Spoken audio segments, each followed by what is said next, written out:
Everybody, today on Practicing Catholic, we're talking about Gen Z with Solenne Santiago. Hi. If you want to look, you can Google it. Is Gen Z lonely? We know they're lonely.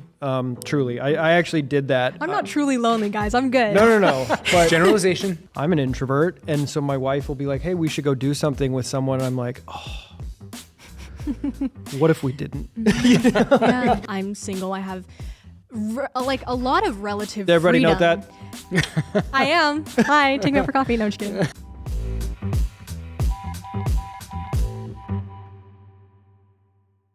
Hello, everybody, and welcome back to Practicing Catholic, where we discuss the often arduous but always fruitful practice of holiness. I'm Taylor Kemp. And I'm Dr. Scott Heffelfinger. And today we are with... Solenne Santiago. Hello. Welcome, Solenne. It is great to have you on. Oh my gosh, I'm so excited. It's a pleasure to be here. So are we. We're very excited. We have a great show for you out there. Today we are talking all things Gen Z. Oh my gosh. I don't know if I'm the best spokesperson for this, but we'll go with it. You're a great spokesperson for it. So we're talking Gen Z.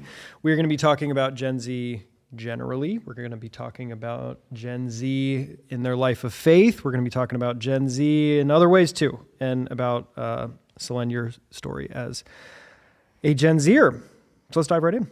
Solenne, tell us a little bit about yourself. And could you please include, what is Gen Z for the age range for those that don't know? Yes, no, that's great. That's a great place to start. I guess I'll start. So I was born in 2003. So I'm very solidly in Gen Z, which is usually described as like from 1997, 98, all the way up to 2012. So the span of Gen Z kind of falls from, I think now in 2025, the kids are just in high school or all the way to sort of young adult, mid-20s, which is where I find myself. A little bit about my background. I am a cradle Catholic. Thanks, Mom and Dad. And way to go, Mom and Dad. Way to go, Mom and Dad. Let's hear it for that. Yeah, cradle Catholic. I grew up in Washington State at a great parish. And now I work here at the Augustine Institute as a video editor. And it is amazing. It is amazing to have you here. It is. And we are going to talk a little bit about that. So a couple things, we were all kind of doing a little bit of research on Gen Z. There was a couple of things that really stuck out to me. First is Gen Z is the first generation that grew up with smartphones and social media. The second was you guys were in a really formative period when COVID hit, which messed all kinds of stuff up. But you guys were in kind of like a prime, it was high school, early college, late high school, early college. So all things worth talking about.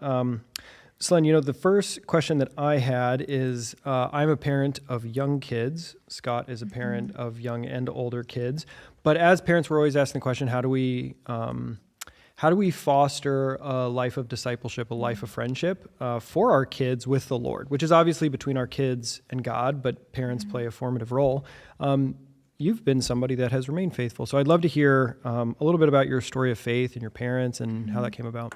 Yeah, definitely. So I was super duper blessed with great parents, but it's interesting because even hearing from them as I've gotten older, a little bit of their story as parents raising us as kids, because they were, I guess, Gen X, right? And so their formation was not very good, one might say. Would they say that? I think they would fully admit to that, of like they were not well catechized. They like went to mass, very culturally Catholic, because I'm Filipino, and so like being culturally Catholic is also a very big thing. And so because of that, having kids for them was kind of the catalyst of, we need to take this seriously. And so the way that that manifested and kind of they were able to pass on the faith to us, I think a huge part of that was finding a really great and solid parish that was offering formation. I remember growing up, we would actually go with my mom to these Wednesday night formation talks, and I would like bring a book because I was like too little to understand what Father was talking about and whatever.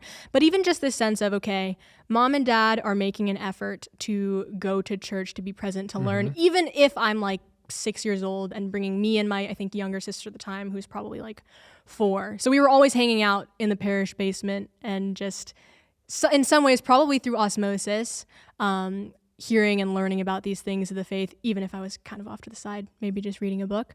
The other thing that comes to mind is we would listen to Lighthouse CDs in the car. You guys know. Oh, yeah. The Lighthouse CDs. And so we would listen to those.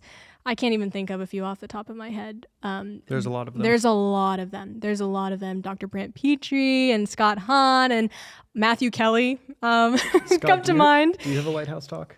Does he? I don't think I do, actually. Or maybe there's one that I'm forgetting about. Well, maybe that's not true. Maybe I'm remembering incorrectly. But anyway, so we would listen to the Lighthouse CDs, and those really kind of helped us to sort of wrap around our brain on these things of faith, even though we were just on a ferry ride, for example, in Washington. To commute, we would take the ferry from Bremerton to Seattle. It's an hour long. Let's pop in a CD and listen to, which is funny because I feel like CDs are now not the thing. Now people listen to podcasts. Right. But when I was growing up, that was one of the main things. And then also sort of the social aspect, because I grew up homeschooled. So a big part of that, people always ask, oh, are you antisocial? Like, how do you interact with people? You're not weird? You're like, are you socially adjusted? totally. I You're know, like, I'm just how would one respond to that I question? know. Are you I'm a little antisocial? awkward. No, I'm just kidding. Totally. No, and I think one thing that my parents did really well was making sure we were involved in extracurriculars. One of those things being youth group, obviously, at the church. And sometimes it was a little bit like, just go, you're going to make friends or whatever. But sort of having that structure and something to look forward to once a week where I did get to see my friends and get to hang out and interact within the context of here's a little bit of catechesis, here's a little bit of we're going through scripture and learning these things. I remember it was always Wednesday nights and we would end with comp line with night prayer. And so kind of having that structure where I got to look forward to seeing my friends, but then also learn about the faith, I think is sort of the major tenets of what kind of carried me through. And there's some other things. Did you ever waver? As well.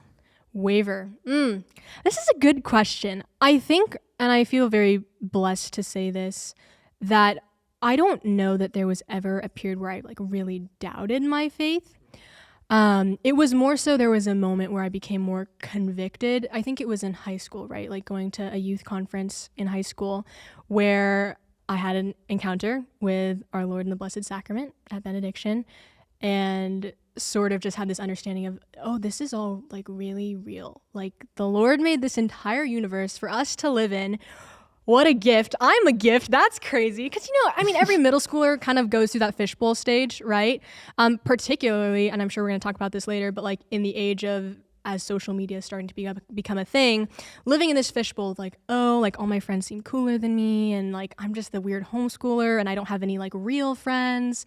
And of course, those are like the big struggles when you're going through this age. And so kind of having that deep sense of peace of being known in that moment, I think really just solidified for me like, oh, this is really real. And then I would say the other major part of that, of really kind of becoming convicted in my faith, was our parents made a big point of us learning the lives of the saints. So we would always, have like Butler's Lives of the Saints, and we would read the stories. But then also a big priority on doing sort of pilgrimages, both like locally in the States, but then also abroad. And so there was this one trip that we took abroad to Europe, Italy specifically. And I just remember thinking, I was probably maybe 12 or 13 when we took this first big trip to Italy.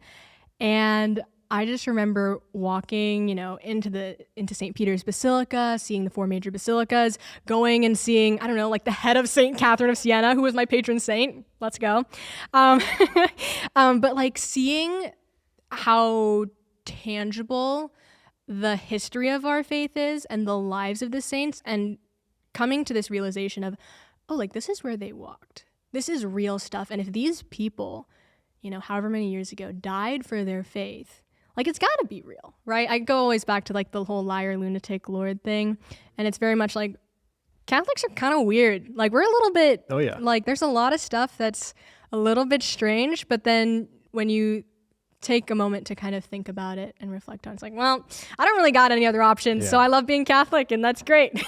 I like when you were talking about having a moment to realize that it's really real. I was just giving a talk somewhere the other day, and I was sort of like, there are things that are true, and then there are things that are truer. Like deeper truth. And actually, I think we might have these moments, and I can think of some in my past, where it's like, wow, it became really real. But I think part of the life of a Christian and just ongoing conversion is having multiple moments of like, this is really real. Like, wow, this is true and truer. And so I love that in your story. But I wanted to come back because you made a comment. We have in common that we are Pacific Islander in our heritage. I'm half. My mom is from the island of Guam. Okay, yeah. And the way you described your parents as being culturally Catholic, I wanted to challenge that a little bit and ask if your experience lines up with mine, which is that my mom was a very pious Catholic. So I wouldn't say it's culturally Catholic, but a very pious and devoted Catholic, but without very much catechesis or theology. Interesting. So that when the time came and my faith was challenged intellectually in college, that was where the piety that my mom had shown in really beautiful ways was still a great witness, but it didn't sort of carry me through some of the challenges. So that's when I had to kind of, after a crisis in the faith, take it up myself to sort of like, I need to look into this. Like, I don't really understand what's going on, or I don't understand why I'm Catholic.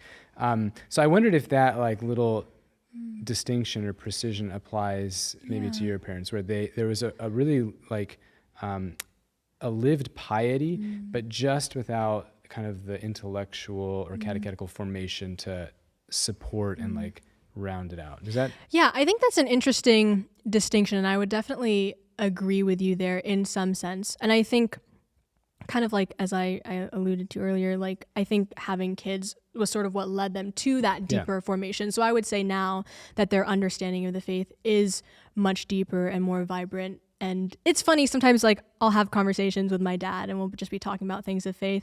And in some sense it is like, oh my gosh, like your mom did a great job. You girls are so smart. You're telling me all about like, what are the, the works of mercy and how you pray, like liturgy of the hours and stuff. And that's stuff that I still, some of which don't know. But I do think, and almost more in I'm trying to like collect my thoughts here, but sort of in a more general sense also. I use the term culturally Catholic, not even specifically applied perhaps to my parents, like my immediate family, but especially in sort of the extended family, or what I've seen in sort of like our communities and things of, we go to mass, we pray the rosary. And there are, like, my Lola was very pious. My grandma, she was very pious and always going to mass and praying and all of that. But I think, what you're saying with that deeper understanding, not always having that, but still, I think having that simplicity of faith, of just the understanding of this is what we do. And I do think that's very admirable, because how else in some ways are you going to... And the only reason I kind of brought that up is because we were talking before we started, and I just thought, like, you must have great parents. And as you run through this list of things that you guys did, I think it's so hopeful actually for parents, because like your parents didn't start in the same place. They didn't start off with this, it's like a small litany of really great things you guys did. Where they started off was from a place of a little more culturally, traditionally, in the sense of having traditions, piety, like this place, but it grew, right? And so there's such a beautiful invitation, I think, for us as parents, right, to say like, boy, our faith journey grows. And I know I've experienced that in raising my children. It has been helpful to me in so many ways to expand my own world of faith, to be stretched in different ways, to have new opportunities for prayer at home, so I think it's such a beautiful 100%. Testimony, really. Yeah. And it's a big thing with openness too, right? Like taking that first step of, we're new at this parish, but they have these events, we should just show up. Right. And sometimes it's just that simple. There's also a great witness of discipleship that your parents gave, because discipleship, it's a maturing, it's an ongoing, it's a learning, and there's always more to learn. But it's a beautiful thing to show your kids too. Like, I don't have all the answers, but I want to learn. Because right, what either of your parents could have done is they had their kind of roots in the Catholicism that they were brought up in. Let's just say, as you guys said, there was a little bit of a lack of understanding. They could have just stayed there, right? And but by showing there's more to go, like that, I just think that's so important for me, us, parents, that model of discipleship where you don't have to have all the answers. It's true. But it's so important to model this like desire to learn, because the answers are there. So I was thinking the same thing. It's a really beautiful litany of just really good things that your parents did, when the pilgrimage, going to scripture, praying liturgy of the hours, reading the lives of the saints. modeling Family rosary, discipleship, too. family rosary, rosary. We would do that all the all time. things that I'm sure evolved over many, many Yep. years. They don't always just spring up all at once. That I'm sure your parents were wrestling with, and it's borne fruit in the lives of you and your siblings is an encouragement. It's a Right. good, real reason for hope for parents. Absolutely. And even bringing it back to, we want to talk about some of the trends that we're seeing in Gen Z, and we haven't really gotten there yet, but I'm almost like hearing in what your parents did some like antidotes in a way to maybe what a lot of the world of Gen Z folks like experiences. For example, we hear a lot about isolation, right, and loneliness, and we here at the Augustine Institute, we're often about like intellectual formation, right, which is great. But there's also a place, like you mentioned, social activities within the family, and going beyond just forming the mind to actually like committing to going on pilgrimage to these great saint sites and things. And some of this like seems like it's a great way of almost like inoculating someone who is a Gen Zer against maybe some of those trends. I think that's a great note. Yeah. Solenne, could you talk to us about like, what was it like as you were moving into your teenage years? Like, what was the climate? What was it like being Gen Z? What was it like going into COVID? Yeah, no, it was very interesting because I think Gen Z, we were really the first generation to, as we became teenagers, like we didn't grow up with it, like Gen Alpha, the iPad kids, but that started having access to like a mobile device in our pocket available at all times that is vying for our attention, sort of the dawn of social media. And this was definitely something I experienced kind of coming into teenagehood and now more in young adulthood. I remember asking my parents, probably when I was like 16, hey, can I get an Instagram account? And my pitch to them was, I had a YouTube channel at the time. It was like educational. I was like, I just want to post turtle pictures. It won't be about me. And thank goodness, like my parents in their wisdom prudence said, fine, you can have a page for your turtles, but you can't have like a personal Instagram page until I think I got my personal Instagram when I was maybe 17 or 18. Was that hard when they told you that? Oh, I was kind of mad. I'm not going to lie. Yeah, because I'm guessing, did most of your friends have personal pages? Yes. But I see the wisdom in that now because, oh my goodness. But at the time, were you like, walk us through that. Oh, I'm thinking of parents out there that are like no. wrestling with Oh how do gosh. I moderate this Stick for to my your kids? guns. Tell them don't do it. It's And- not worth it. No, and I even when I talk to, for instance, some of my my sister's younger friends or even like the kids back home who are still kind of in sort of this phase of being a teenager, like your parents, you're gonna not sometimes like the things that they have to say, but it is for your good. And as someone who grew up with social media, but then my parents kind of holding off, even getting it at 17 or 18, like it does affect the way that you kind of view your friendships and the ways that you sort of view community and social activity. Like sometimes I would be like, oh, I have, the FOMO, the fear of missing out, right? See, like my friends would post something and they would be in like a clique or a group. And I think in some ways that sort of almost contributed to that feeling that already in some ways existed, and I think exists in pretty much any teenager going through that stage of life of, oh my gosh, like who are my friends? I'm not included. Like, oh my gosh, this is really hard. Where are my friends and these authentic connections and relationships? And so where am I going with this? Well, I have something to add. Yeah, go for it. Unless I don't want to interrupt the thread, but Yeah, I don't know. This is my Gen Z thing too. Is like the train of thought sometimes just like Nope. short attention span. It's okay. Poof, we're good. No, I was just thinking about, because to your point about we were created for connection, we're Yes. social beings. Yes.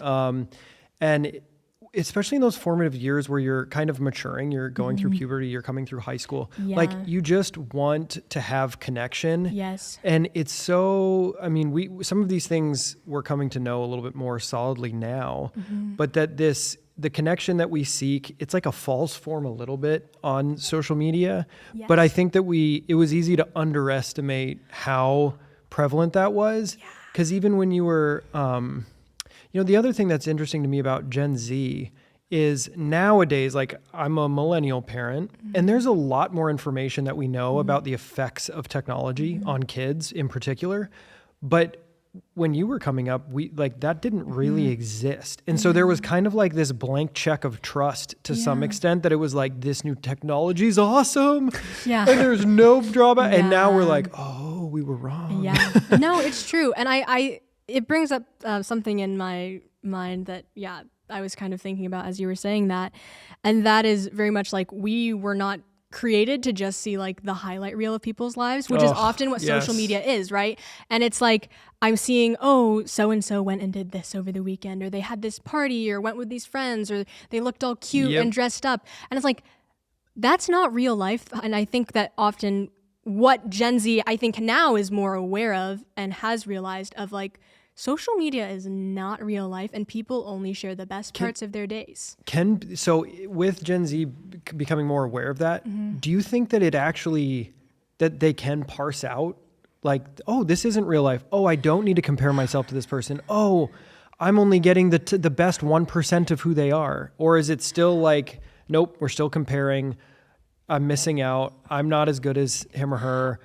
Oh no. I think it's oh no. Yeah. Oh no. I think it's really hard because like I can say that now and like I know that intellectually in my head. Yeah, and there but have then been when you're like right, and there's periods of time where I'm like I have to get off of social media because it is not healthy to not even with my friends, but also now where social media is now becoming more of this place. It's a little bit aspirational. Like it used to be social media, you just followed your friends.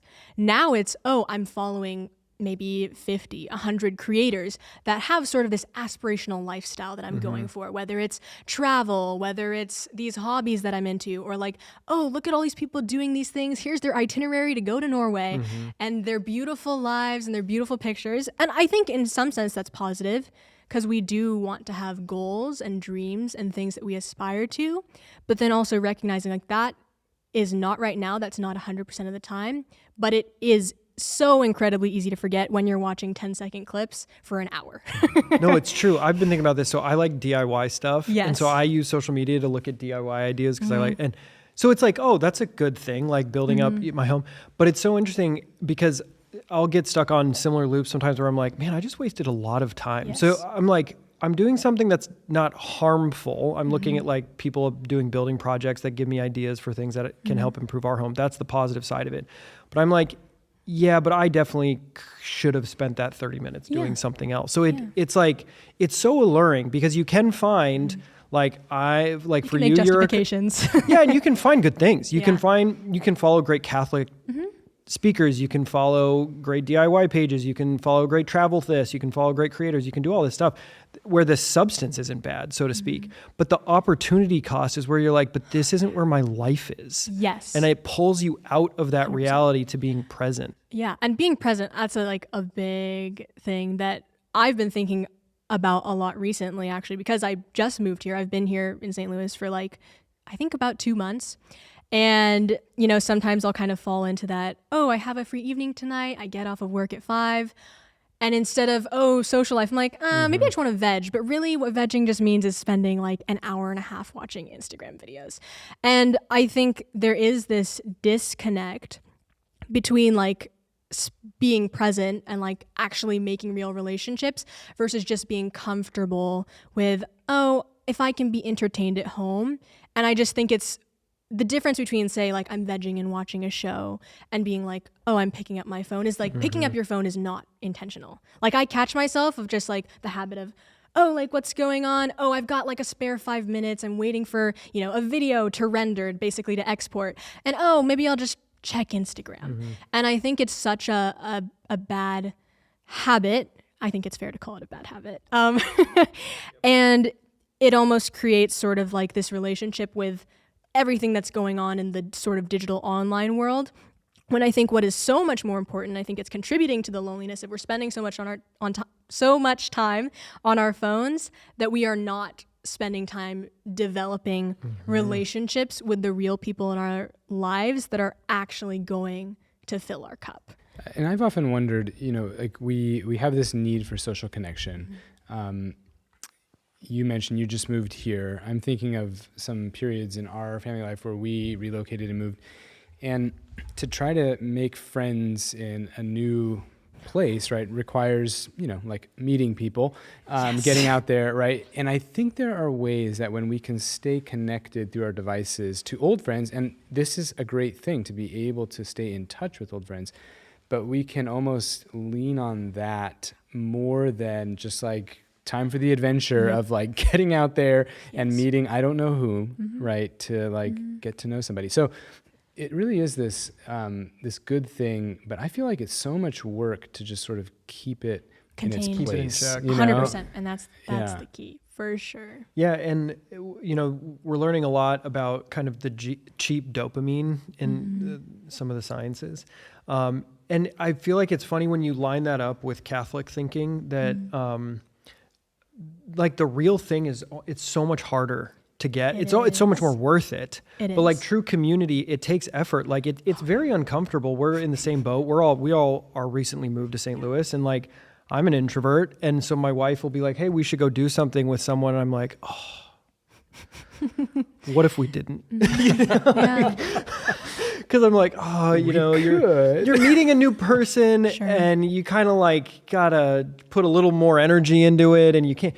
And it costs a lot more, where you can get the cheap version through like Instagram or whatever. And it's the same thing with, we're created for adventure, but now we can find it in video games. We're created for intimacy. At the height of that, it's in marriage. You get the cheap version in pornography. Like you can find the counterfeit, and then you can get stuck in these false cycles of cheap dopamine. And it's like, it's not the real thing. It's not the real thing. Yeah.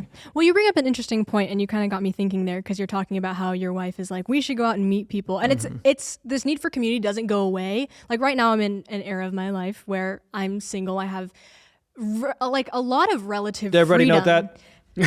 I am. Hi, taking up for coffee. No, I'm just kidding. But I'm like in this era of my life where I have a lot of freedom, and I feel like what we as Gen Z can forget, and this also kind of plays into the comparison of like, there are Gen Z right now who are married and having kids. Like I have friends that have 2 kids already, and then I have friends who are still in college, like figuring out life. But the point being, like with this amount of freedom that we have as Gen Z in this period of time, as young adults, that's going to change. But I do feel like now is a time in life where it is super important to use that time to make friendships with people who are going through the same stage of life. Because maybe, I don't know, you can tell me, it must be, I would assume, a lot harder to make time for friends or building community when you have kids. Or like when you're in family life. But like you can't just live in that bubble of, yes, the family is the first unit, but you still need these other people to share life with. Well, and I'm curious what you think about this. Is what we have found is in some ways it is harder, but it's also easier in some ways once you have kids, because your kids naturally pull you into other stuff. So that's a good thing. But what we have found, Brittany and I, and we're out of our 20s, is some of the friendships that we made in our 20s are the ones that have lasted far more effectively than some of the newer ones. Like, so there was something kind of foundational about some of those friendships. And I think it's because those are just such formative years. It is. That some of our friendships that have really stood the test of time were formed in our 20s. Has that? I'm trying to think about that. I would say it might be tied. I mean, when you mention how formative they are, tied to like a stage of life. Yes. So I think of a stage of life that was when we like became a family, when we had our first couple of kids, and like set down roots. Those roots intertwined with the roots of other families. We're like going through all this stuff together, similar like suffering, similar joys, and that forged like friendships that are just totally unbreakable and so beautiful, where you like, we don't see these people for a while, and it doesn't matter. You pick right up, and it's just amazing. Which is just true of your 20s. It's such a formative, a lot happens. Oh my gosh, a in your lot. 20s. I mean, my 20s might have been different because I was in school for so long, so it took a while to sort of like hit the ground running. But I hit that stage towards the end of my 20s, I would say. But I think that's a good point of, like you said, like you were in school. And I think that's actually a very interesting thing for me to think about, because I went to community college and then I basically started working at 19. And it's interesting because you also think of college as this almost built-in community. You're sharing life with all of these people who are in this same like physical vicinity. You have classes to talk about. You have all these shared experiences. And now Gen Z is in this era, like for myself and many others who are graduating, kind of moving forward into life as young adults, of approaching this stage where there's like, okay, now there's no training wheels. Like, what do you do as someone who's like, okay, I'm in a new state. I really only know the people at work. How do I go about making friends? And like, I don't want to underestimate, like, it is challenging. It's really hard, but I also think like you said, it's so worth it. But part of that is kind of just taking the steps to meet people and make friends and like say yes to put yourself in environments where you don't know anybody, but you could make a new friend. And this is where, sorry, just to say real quick, this is where I do, to Taylor's point, like in some ways, kids and family are helpful because it was similar for us, picking up, moving, here we are. But our kids, when we think about like 2 different school communities welcoming us, homeschool, like co-op communities welcoming us, we're sort of like drawn into these pre-made communities in some ways, which doesn't take away the hard work of like, we got to get to know people. We just got to talk. The hard work for an introvert, right? Yeah. But I was asking, get out of the house. That's right. I was asking 1 or 2 other single folks, because there it's like, what is it that draws you into those groups? Like maybe it's the parish, right? Yeah. That's one spot. Yeah. But you have like, you really have to in some ways work harder or be more proactive at least. You're like, hey, I'm in a new spot. I'm going to do this, that, and the other thing so I can sort of like meet people and build up a social, like a real social network. Yep. Yeah. I was going to say, so let's set the table. We know, and perfect segue. Perfect segue. You know where I'm going with this is we know that in Gen Z, from a lot of data, if you want to look, you can Google it. Is Gen Z lonely? We know they're lonely.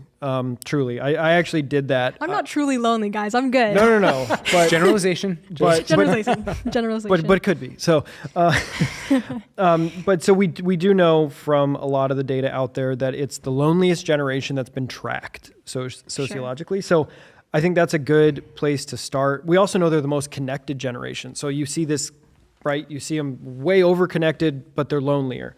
Solenne, what can people do? What have you done? What are like the concrete things, like how do you meet people? How do you foster true friendship? How do you not get addicted to your phone and actually like talk to people?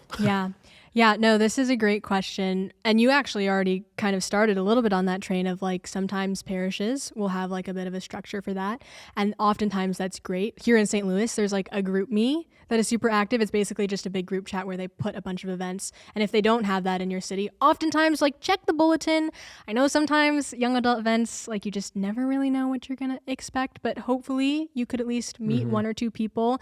I usually try to go for stuff where there's usually some activity outside of just the straight up socialization and talking, right? So I think it's a lot easier, introvert or extrovert, because I consider myself an extrovert, but it can still be really intimidating to go by yourself to a new place with the sole purpose of like, I just want to meet people. Especially for the introverts, they just want to die inside. Yeah, probably fair.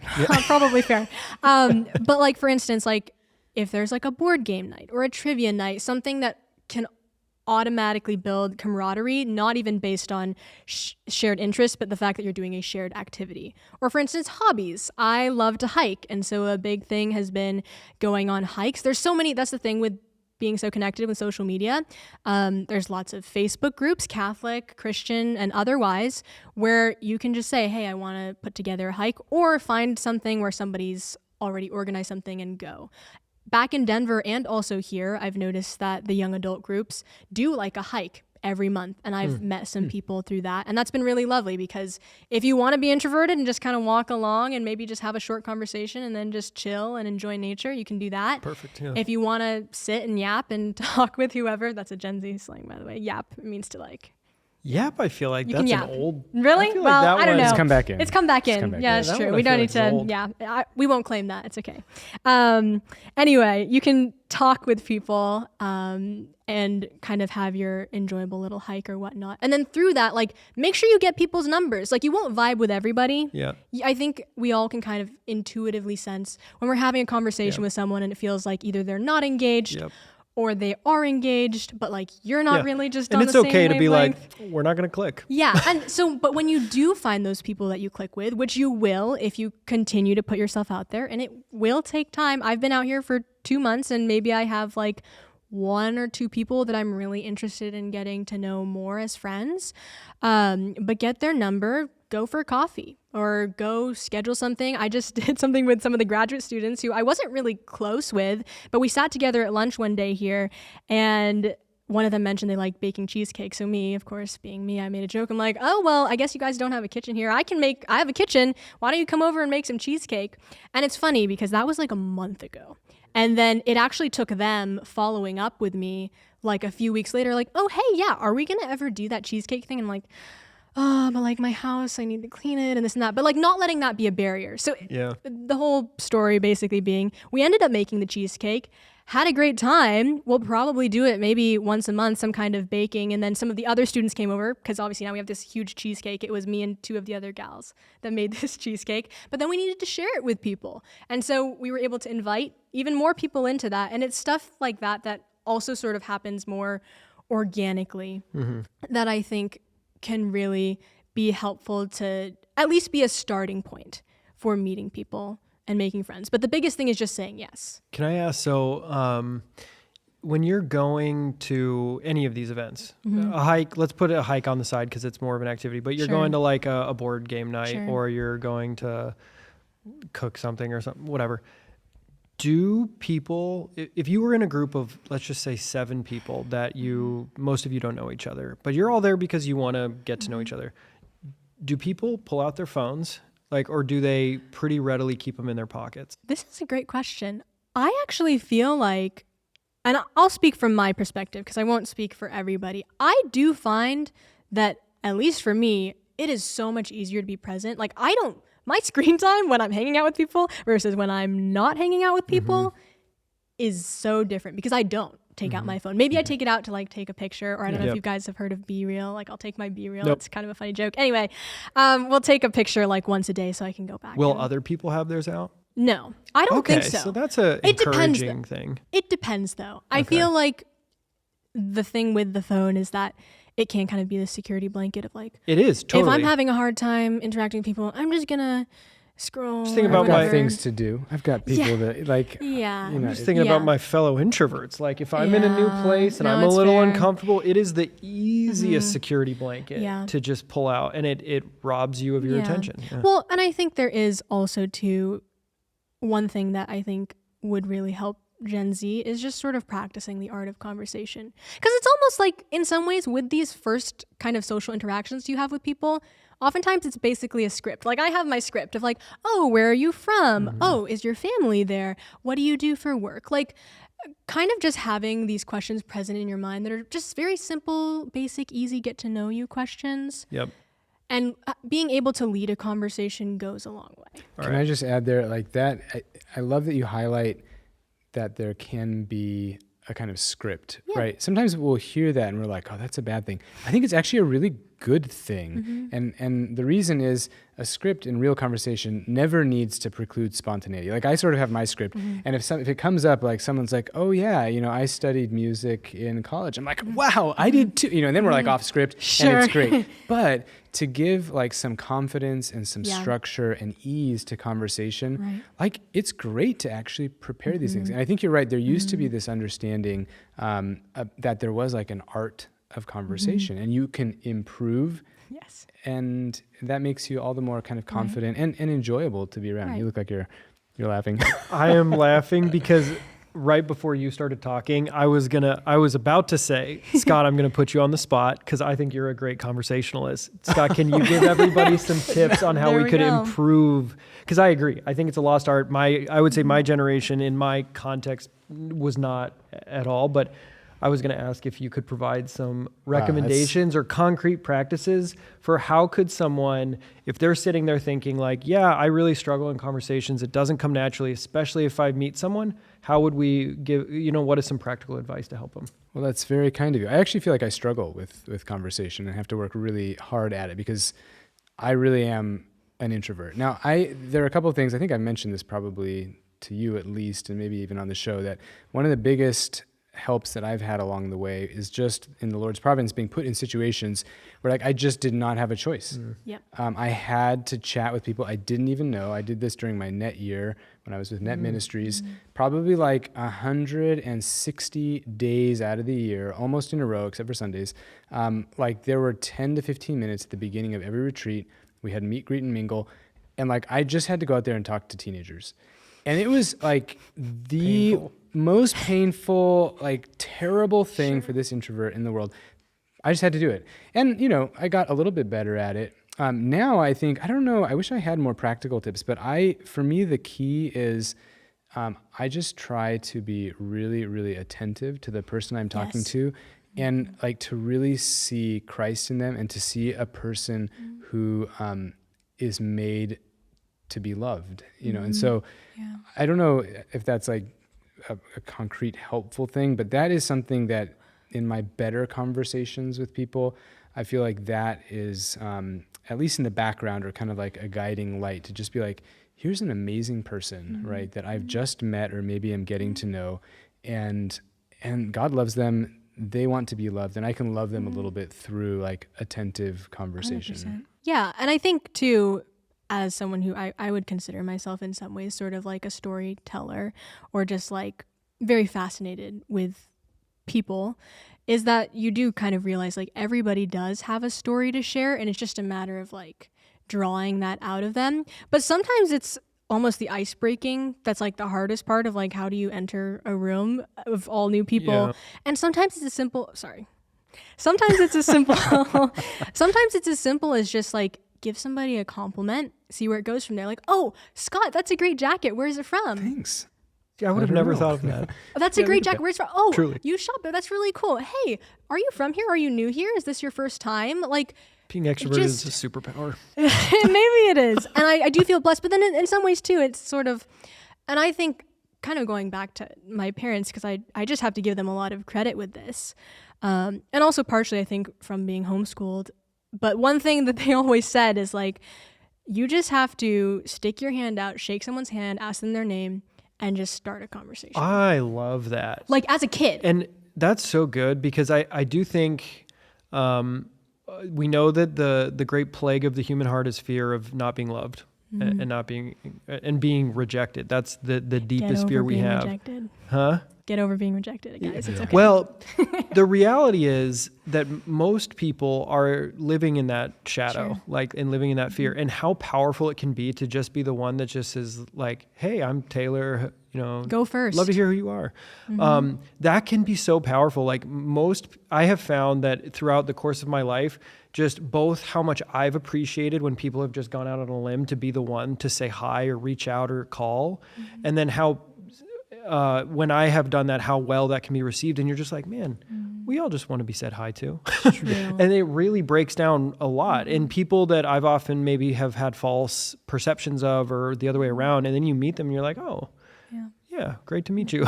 I love how this conversation has gone from, at least most immediately here, like from social media to the art of conversation. Like it sounds like they're kind of far apart, but like it's actually, there's such a logical connection there where it's kind of like, instead of, let's call it like superficial kind of fake interactions and relationships to some extent, like the only way into real relationships is by way of conversation, right? Is by way of giving, shaking someone's hand and saying hi, right? There's no other way to like get to know somebody. Right. And spending time and like being in communion, right? Yeah. Like if you're spending all your time on your phone, you won't have the time to be able to have those conversations with people. Yep. I love it. All right. Emily Ashman. Okay. A couple weeks longer. We are running short on time, but I do want to ask Solenne, what are you up to now?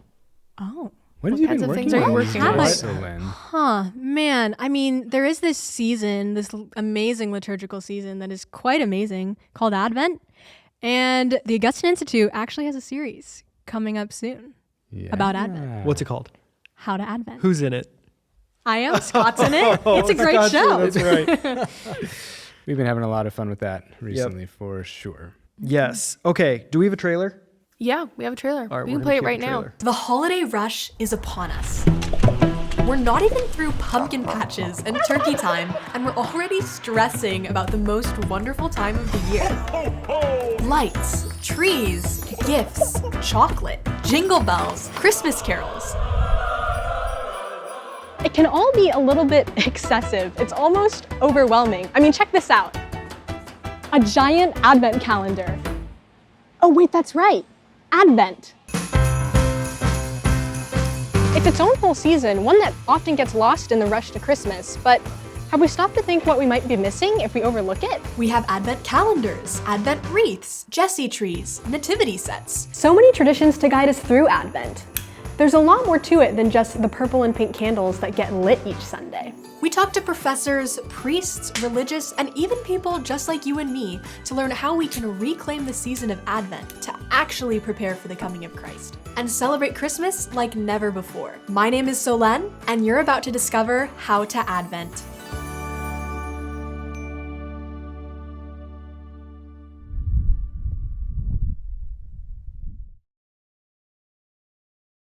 All right, so check it out, How to Advent. Solenne made it, Scott's in it. The whole team is here to help you have a fruitful Advent. Anything to add?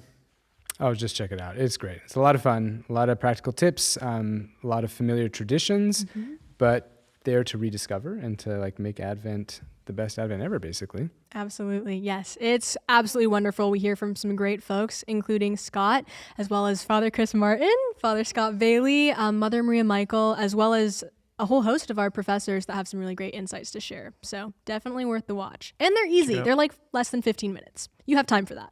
You can do it. I like it. All right, Emily, do we have any time for audience questions? I think we should jump into some challenges. Okay. Some personal challenges challenge you for the week. Yeah.